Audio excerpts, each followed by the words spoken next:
ఒక కావ్యమైనదిలే.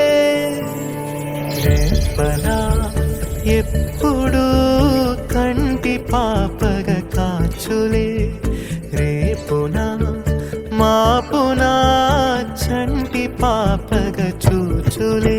ఈ తమ్ముడే తన అక్క కమ్మై లాలించే లాలించే, అక్కకే తను కన్న తండ్రై పాలించే పాలించే.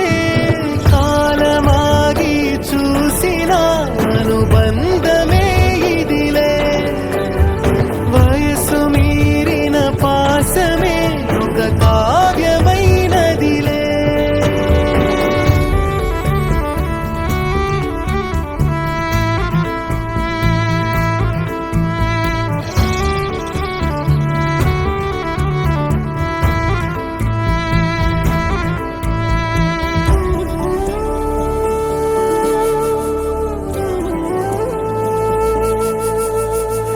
నిదురనైనా అక్క తలపు కునుకు తీయదులే, కలలలోనూ కాపు కాసే కన్ను మూయదులే. అక్కయే జగమణి పతికే